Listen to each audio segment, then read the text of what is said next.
ler aqui o texto da palavra desta noite. Efésios capítulo 5. Efésios capítulo 5.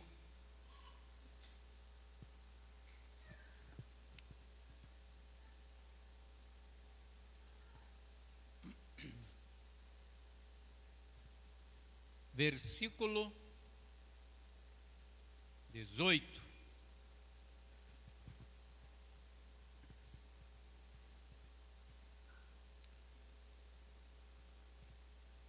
Pronto? E não vos embriagueis com vinho em que há contenda, mas enchei-vos do Espírito Santo. Amém. Olha para esta pessoa amada que está aí do seu lado e diga para ela: enchei-vos do Espírito Santo. Amém. Na verdade, eu completei aqui, eu não sei se na sua Bíblia está escrito Espírito Santo. Na minha está escrito só enchei-vos do Espírito. Só que o Espírito está escrito com E maiúsculo. Então ele está se referindo ao Espírito Santo. Então não tem problema falar. Completo, né? Espírito Santo. Se você quiser sentar, pode sentar. Se você quiser ficar em pé, senta-se mesmo.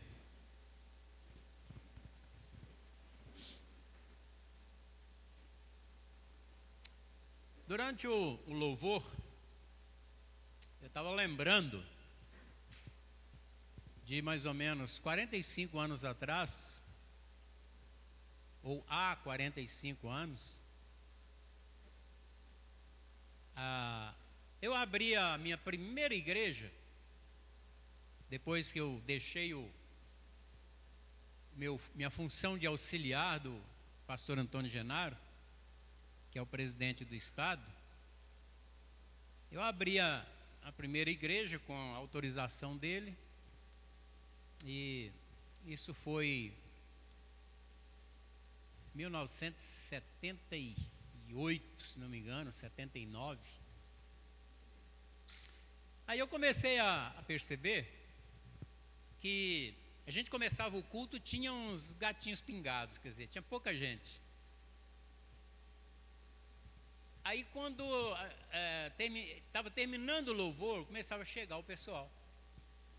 Aí chegava mais um punhado, aí dava um total de uns 40, 50 pessoas e a gente realizava o culto. Eu fiquei curioso, falei, por que esse pessoal não chega na hora que começa o culto? Aí eu descobri, fiquei curioso, fui analisar a situação, descobri que o pessoal tinha mania de pensar que o louvor era para esperar o pessoal ir chegando. Aí a comadre chamava a outra, falou: ô irmã, vamos no culto? Ou vamos ao culto? Ah, eu não vou agora não, boba. O pessoal lá tem a mania de chamar os outros de boba. Vou agora não, bobo, porque chega lá, eles estão cantando ainda. Aí esperava terminar o louvor para o pessoal chegar no culto. Aí eu tive que inverter a situação, fazer o louvor depois. Já começava, fazia a primeira oração, já começava a pregar e orava. Tinha uma coisa que era a corrente das 7 orações, que o pessoal não perdia. Porque se quebrasse a corrente, já era, quebrava tudo. Aí o pessoal marcava em cima mesmo. Aí eu dava uma palavrinha e fazia a oração da corrente. Quando o pessoal chegava, que estava na hora de terminar o louvor, não acontecia a formação da corrente das 7 orações. Aí eles falaram: ô pastor, você está esquecendo a corrente? Eu falei: não, vocês esqueceram de chegar na hora certa. Já formamos uma corrente há 1 hora atrás. Aí agora começa outra. Aí a gente foi doutrinando a igreja a chegar na hora certa. Hoje, por exemplo, eu cheguei aqui, faltava mais ou menos uns 7 minutos para iniciar o culto. Estava quase todo mundo aí. Quando a pessoa chega atrasada na igreja, no culto, é porque aconteceu alguma coisa muito séria. Hoje o pessoal leva a sério e sabe que quando se faz a primeira oração, no início do culto, já estamos cultuando a Deus. E muitas vezes, o segredo da vitória, do sucesso, da bênção na vida da pessoa, está em fazer a primeira oração quando começa o culto. Então é importante que quando a gente entende isso, a gente passa a ser mais abençoado. Concordam comigo? Quem concorda, diga, eu concordo. E essa concordância aí, não senti muita firmeza nela não. Mas, vocês foram pegos de desprevenido. Vamos lá. Lembram do texto que nós lemos?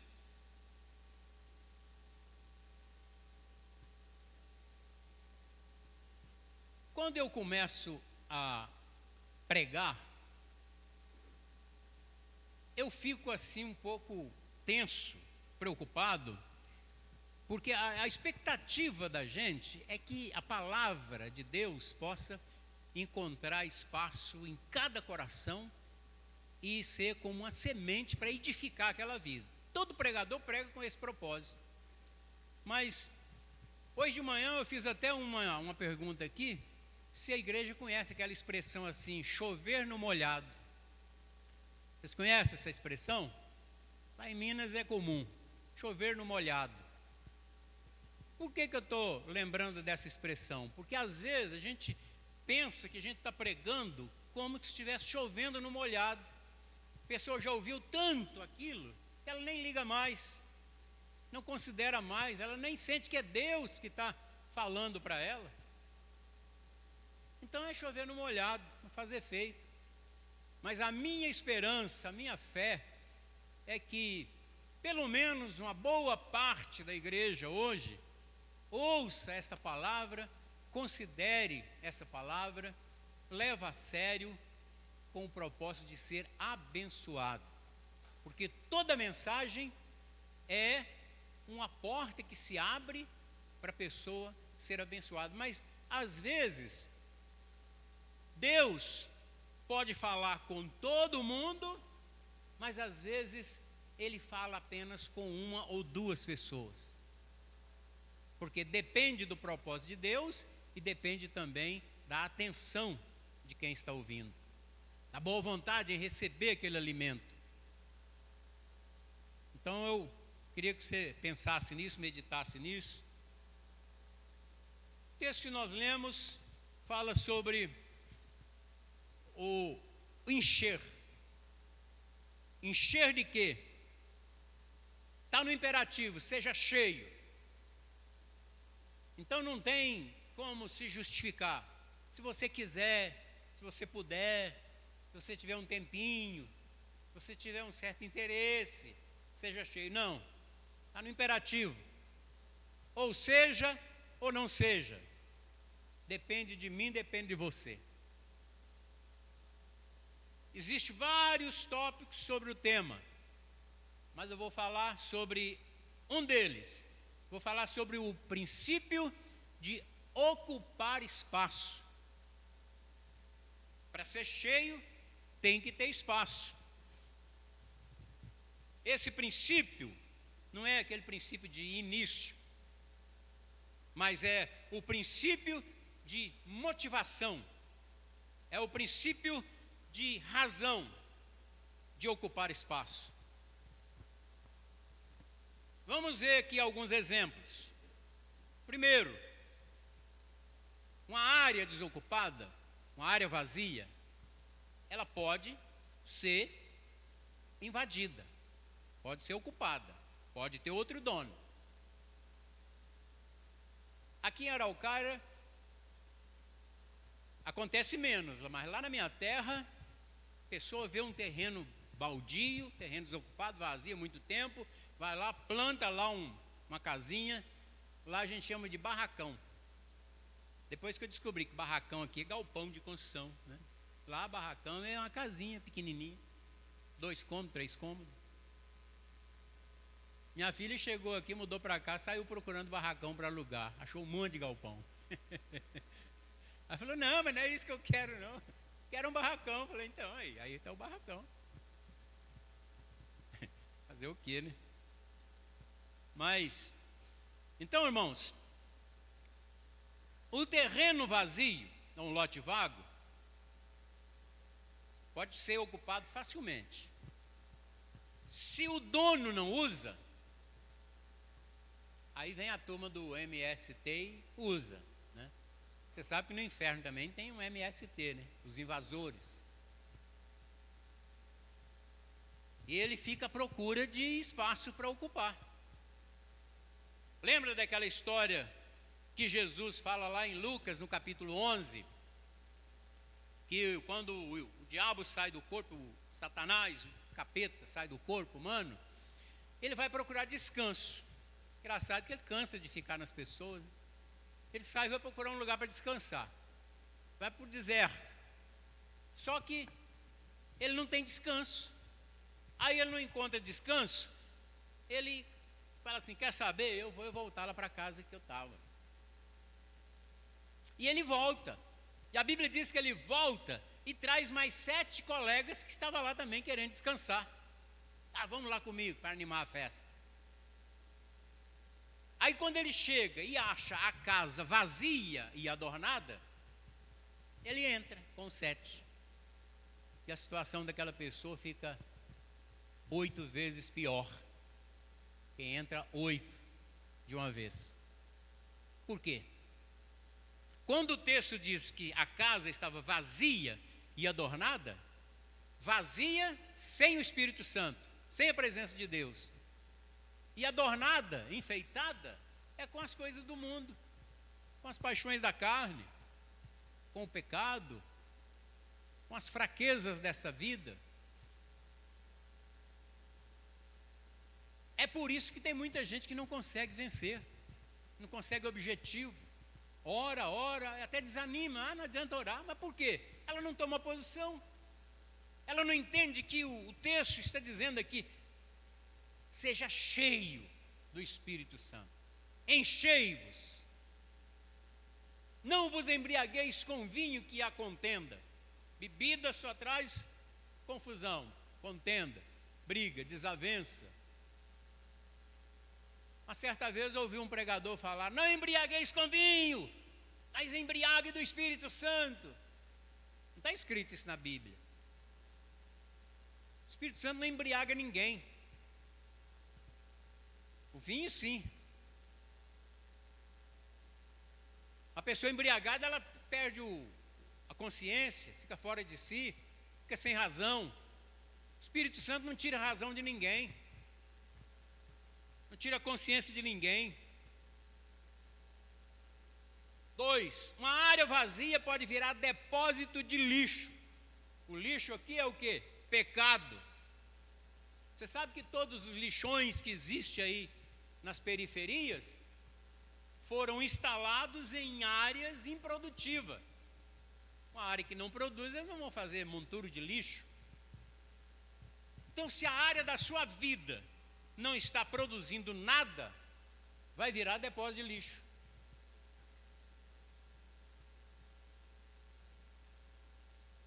Qual a atitude que a gente tem que tomar para poder resguardar esta área para não ser invadida? É cercar, é proteger com a graça de Deus. Porque se ela estiver ocupada, quem quiser botar lixo lá não tem espaço.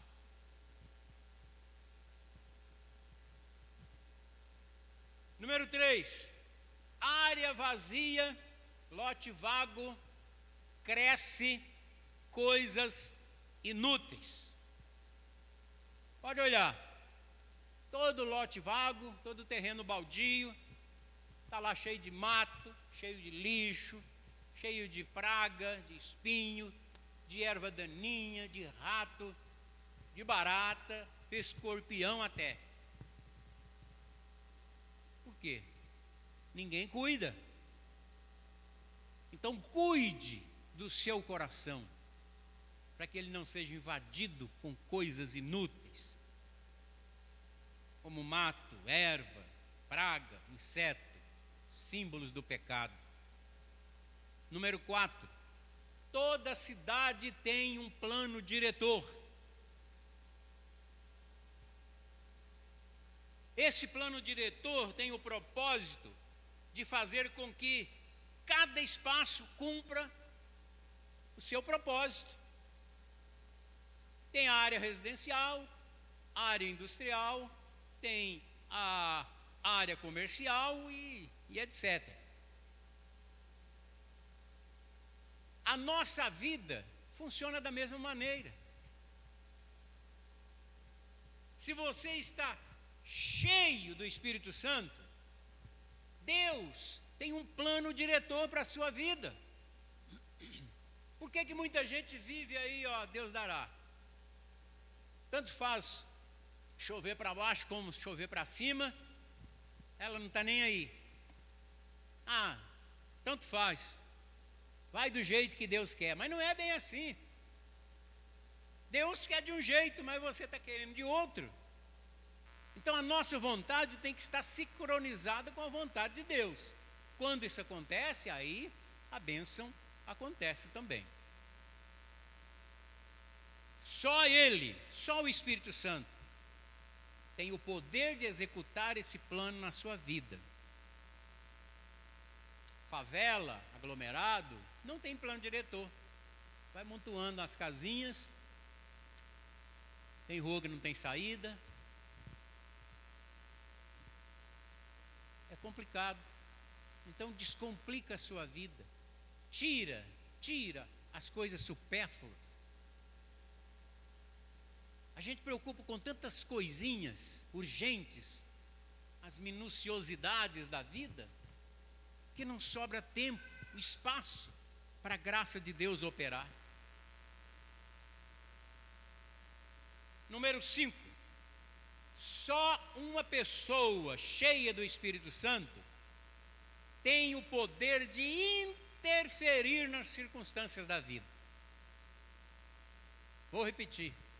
Só uma pessoa cheia do Espírito Santo tem o poder de interferir na circunstância da vida. Por quê? Porque o estado emocional de cada pessoa está ligado às circunstâncias da vida. Você está bem empregado? Está feliz. Perde o emprego? Fica triste. Compra um celular novo? Fica feliz. Aí o ladrão vem, rouba o seu celular, você fica triste.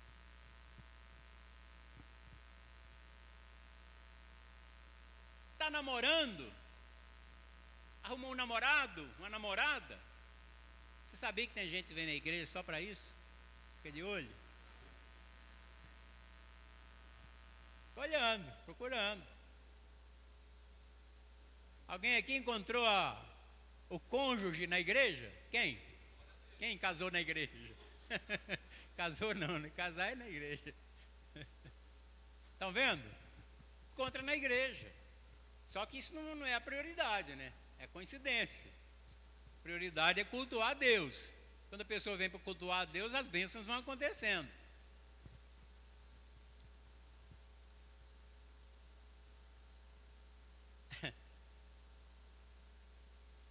A pessoa passa num concurso, fica feliz.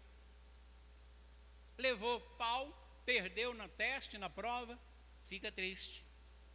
Isso, irmãos, é as circunstâncias da vida que interferem no sentimento da pessoa, no emocional da pessoa. Agora, você entender, veja só, lá no livro de Atos, a Bíblia diz que os apóstolos de Jesus, que continuaram a realizar a obra, eles foram injustiçados, caluniados, perseguidos, ameaçados, presos. Tanto de coisa ruim que aconteceu com eles. Eles tinham todo o motivo do mundo para ficar com depressão e potencial. Mas em Atos, mesmo livro, capítulo 13, versículo 52, diz: os discípulos estavam cheios de alegria e do Espírito Santo. Está vendo? Os acontecimentos da vida não afetavam o emocional deles. Eles estavam tão cheios de Deus, do Espírito Santo, que eles nem ligavam para perseguição, para calúnia, para acusação, para ameaça, não ligavam. Eles queriam fazer a obra de Deus. Hoje as pessoas ficam fazendo beicinho por qualquer coisinha que acontece. Fica chorando, lamentando. Fica com birrinha com Deus porque aconteceu certas coisinhas. Ô irmãos, a gente tem que levantar a cabeça. Entender que o Deus que nós servimos, Ele é todo poderoso. Ele é o dono do ouro e da prata. Ele que dirige e controla a nossa vida. Ele que levanta e que abate. Ele é o nosso Deus. Por que eu vou ficar angustiado com certas coisas que acontecem? Independente do que acontecer, eu tenho que entender que eu estou acima de tudo. Outro dia eu falei aqui que quando os gigantes aparecem para a gente, tem muita gente que fica com medo. Nossa, que gigantão. Não, você tem que olhar o gigante assim, de cima para baixo. Aí esse gigante aí que está me ameaçando, é ruim para ele. Quando a gente aprende a agir dessa maneira, a gente passa a entender por que a Bíblia diz lá que nele nós somos mais do que vencedores. Sabe o que é isso? Ser mais do que vencedor? Aleluia! Glória a Deus! A lei física diz que dois corpos não podem ocupar o mesmo espaço ao mesmo tempo. Isso é na física. Mas a lei espiritual também diz isso. Que o mal e o bem não podem ocupar o mesmo espaço ao mesmo tempo. Então, se eu estou do lado do bem, o mal não tem vez na minha vida. Só que esse espaço do bem tem que estar cheio do bem. Eu não posso ficar meia pedra, meio tijolo. Não posso ficar com um pé no barco e com um pé no outro. Não. Eu tenho que remar com os dois remos. Não é, Tom? Por que o barco tem dois remos? Você remar com um só, você só fica girando. E quando a pessoa tenta remar com um remo só, ela fica numa luta feia, porque ela rema para cá, o barco vai para um lado, rema para o outro, ele só fica assim. Então a gente tem que aprender a usar os dois remos, que é o remo da fé e o remo das obras. Quando a pessoa usa isso, ela é abençoada. Então, aí o imperativo é: seja cheio. Porque quando o crente está cheio, ele não é um crente acomodado, ele é um crente incomodado. Ele fica incomodado com o que está precisando ser feito. Não é aquele crente que fica na igreja só ouvindo mensagem, dando glória a Deus, aleluia, volta para casa, semana que vem é a mesma coisa. Não, ela fica incomodada, gente. O que eu estou fazendo? Ou o que eu não estou fazendo? Ela se incomoda. A palavra mexe com ela.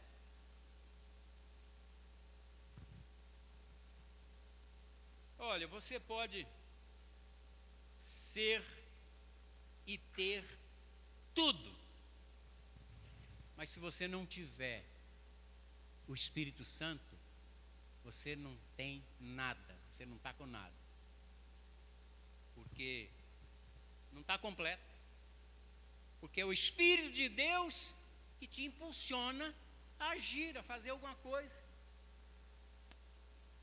Se todo mundo na igreja que aceitou Jesus, que batizou, que se diz convertida, se ela assumisse um compromisso na obra de Deus e orasse e pedisse: Senhor, me usa, fazer igual o profeta lá, eis-me aqui, envia-me a mim. Se todo mundo tivesse coragem de fazer isso, ninguém segurava a igreja. Sua família seria abençoada, sua casa seria uma bênção, sua vida seria uma vida próspera, a igreja seria um antro de felicidade, de alegria. Depende de nós, depende de cada um de nós. Mas, para isso, cada um tem que ter a decisão, a posição de ser cheio do Espírito Santo.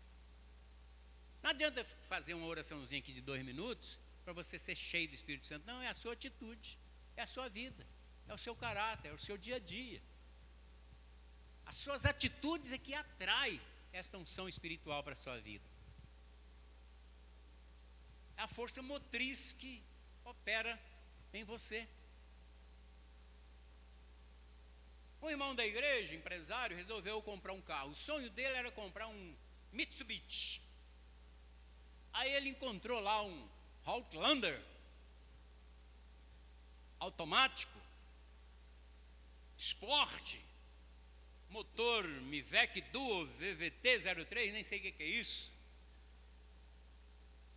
Tração 4x4, motor diesel, 3.750 cilindrada, ou RPM, automático, partida digital, R$273 mil.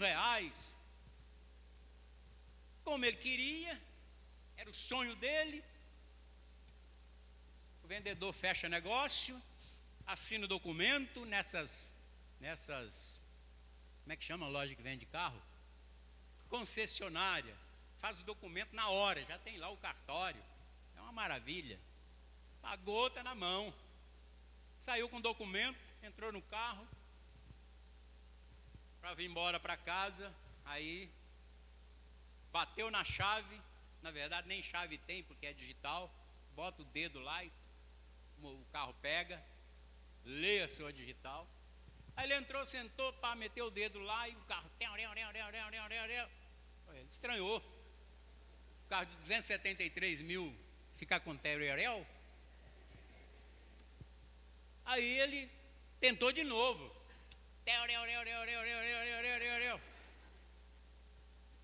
E o barulho do Mitsubishi, o motor apaixona qualquer pessoa que gosta de carro, né? Quando o bichão pega. Só que não pegou. Ele testou a terceira vez, nada. Aí chamou o vendedor, falou: ó, o carro não quer pegar, o que está acontecendo? Aí o vendedor entrou, testou também, nada. Aí chamou o mecânico chega lá, analisa, olha, liga o computador de bordo. Esse carro ele tem um sistema que deu algum problema, é só acionar ele, ele faz um mapeamento no carro e mostra onde é que está o erro. Sabe aquele negocinho quando você vai no médico fazer eletrocardiograma, que eles põem aquele monte de fio? Você fica lá igual um robô, lendo o seu corpo, seu coração. Assim também tem o carro. Aí acionou lá o aparelho, acusou que o carro estava sem combustível. O carro tinha tudo: banco de couro, um luxo, uma beleza, era o sonho do irmão, só que sem combustível. Por que eu estou contando esse caso? Para a gente refletir na nossa vida. Você pode ter uma casa bonita, você pode ter uma família abençoada, você pode ter um bom emprego, você pode ter um salário de 12 mil por mês.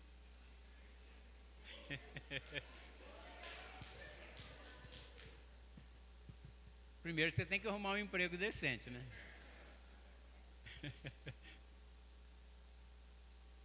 Você pode ter tudo do bom e do melhor. Sua vida pode ser uma beleza, sua família pode ser uma maravilha, sua casa pode ser uma casa de luxo. Mas se não tiver o combustível para fazer com que isso funcione, não adianta nada. É o sino que tine, né? Só faz barulho. Então reflita nisso, irmãos. Uma vida cheia do Espírito Santo é que faz você impulsionar, que faz o carro funcionar. Só que na vida da pessoa sempre está faltando algo, né? E às vezes ela, em vez dela preencher esse algo com a presença de Deus, ela fica inventando coisas, fica buscando coisas no mundo. Por isso que existem tantos barzinhos aí, tantos pubs da vida. Por isso que existe tanta festinha aí, baladas. Por isso que existe tanto programas sociais, nas redes sociais. Por isso que existe tanta coisa para preencher esse vazio que existe na vida das pessoas. Mas quando você entende isso e sabe que isso não leva a nada, e que você busca o Espírito Santo de Deus e se sente cheio dele, aí essas coisas não têm mais interesse nenhum na sua vida. Perde a graça. Por quê? Porque você já está cheio de Deus. Não precisa de botar coisa do mundo para encher. Uma certa vez o pai levou seu filho ao culto. E o pastor está pregando e está olhando o menino do lado do pai com a mão assim, no ouvido. Ele ficou preocupado. O menino está com algum problema no ouvido, só pode. Aí terminou o culto, desceu, cumprimentou o menino, perguntou: você está com algum problema no ouvido? Está doendo? Eu: não, não tem nada no ouvido não. Pelo menos o tempo todo que eu estava pregando, você estava com a mão no ouvido. Eu falei: não, isso aí é porque meu pai sempre fala que a gente escuta a mensagem, ela entra no ouvido e sai no outro. Aí eu tampei esse aqui para entrar e descer para o coração. Só que tem gente que acontece isso com ela mesmo. Eu duvido que quando terminar o culto aqui e eu te cercar lá fora e perguntar qual foi o mesmo versículo que eu li na mensagem, uma boa parte não vai lembrar, vai saber. Esse é o nosso problema. A gente come arroz com feijão todo dia, mas o pão da vida, que é a palavra de Deus, a gente não procura saborear. Por isso que o apóstolo nos ensina, acho que Paulo, nos ensina a ser igual o boi, a ruminar, o boi rumina. Então a gente tem que ruminar também a palavra. Você escuta a mensagem aqui, é o pão que você está engolindo inteiro. Aí quando que aqui você não pode parar: ô pastor, explica isso aí. Não entendi. Não, eu não concordo. Você não pode fazer isso. Quer dizer, poder pode, mas ninguém faz, por respeito. Aí você come o capim, o boi come o capim inteiro, né? Aí depois você procura lá uma sombra, bebe uma aguinha, deita e vai tirar os nutrientes daquele capim. Segundo a física, o boi tem uma parte do estômago que fica com, é o bucho, né? Que fica com o capim que ele comeu, e aí ele vai ruminando, vai tirando os nutrientes daquele capim e ele vai passando para o outro lado. Aí quando termina esse processo, ele levanta e vai comer mais capim. Por isso que o boi parece que come o dia inteiro. E a Bíblia nos ensina a fazer isso, a pegar o texto da palavra, tirar um tempo e tirar os nutrientes daquela palavra. Mas quantas pessoas que terminam o culto aqui, ela chega em casa e vai escolher lá na lista do Netflix um filme para assistir. O que ela vai ruminar? O pior é quando liga na Globo, assistir o Fantástico. Vai ruminar o quê? Só besterol, porcaria. E eu fico doente quando eu fico sabendo que tem crente que está seguindo aquela novela lá do BBB, que aquilo é uma novela pornográfica. Sei como é que tem gente que tem estômago para assistir aquilo, preenchendo de uma coisa que não leva a nada, que só traz coisas negativas, que entristece o Espírito Santo. O que eu falei agora mesmo? Que 2 corpos não ocupam o mesmo espaço ao mesmo tempo. Se tiver porcaria, o Espírito Santo está fora. Então não se iluda. O Espírito Santo é uma joia rara. Onde se coloca uma joia rara? Lá, joga lá no cantinho da gaveta do guarda-roupa? Não. Normalmente tem uma caixinha de veludo, né? Toda fofinha por dentro. Bota lá o anel. E tem gente que ainda gosta de vez em quando ir lá idolatrar. Pega a caixinha, abre e fica idolatrando. Não, esse aqui eu ganhei quando eu fiquei noiva. Oh, saudade daquele tempo. Joia rara, né? De valor. O Espírito Santo é a nossa joia rara. Ele tem que ser colocado no lugar onde se merece, num coração limpo, sem sujeira. São detalhes, irmãos, que se a gente não refletir e não procurar botar em prática na nossa vida, a gente está perdendo tempo. Por isso que tem gente que desanima e desvia. Porque frequenta a igreja e não vê mudança nenhuma. Acha que o pastor que é obrigado a pôr a mão na cabeça dela e virar do avesso, mudar ela. Não. Eu é que tomo a decisão de me mudar. Se eu não tomar a decisão, nem Deus pode fazer nada. Deus é todo poderoso, mas Ele respeita a sua vontade. Se a sua vontade estiver assim com a vontade dele, aí o milagre acontece. Mas onde é que está a sua vontade? De que você está cheio? Agora, você é cheio do Espírito Santo para quê? Só para falar a língua estranha mais alto que os outros? Só para ficar rodopiando? Tem umas igrejas aí que o pessoal vem para frente do altar e fica rodando igual peão. Ainda tem uns que ficam com o celular filmando, depois põe na internet. Para que isso? Isso são manifestações que pode ser espiritual. Só que ser cheio do Espírito Santo é entender que a canoa, o barco, o navio foi feito para andar sobre as águas. Mas se a água entrar no barco, no navio, na canoa, o que acontece, Tom? Afunda, né? Claro. A nossa vida é esse barco, nós estamos aqui nesse mar da vida. Se essas águas entrar, as águas deste mundo entrar no nosso barco, na nossa vida, nós afundamos. Então te cuida, Latorraca, para você não afundar. Se entrar alguma aguinha, pega logo o balde espiritual e tira ela, joga ela fora. Limpa o seu coração. Prepara a morada para o Espírito Santo. Amém?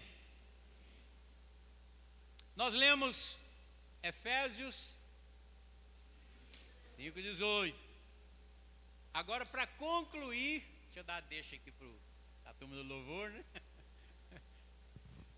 Para concluir, eu quero ler aqui o versículo 19, 20 e 21. Mas eu quero te dar um conselho. Você quer ser cheio do Espírito Santo? Não responde não.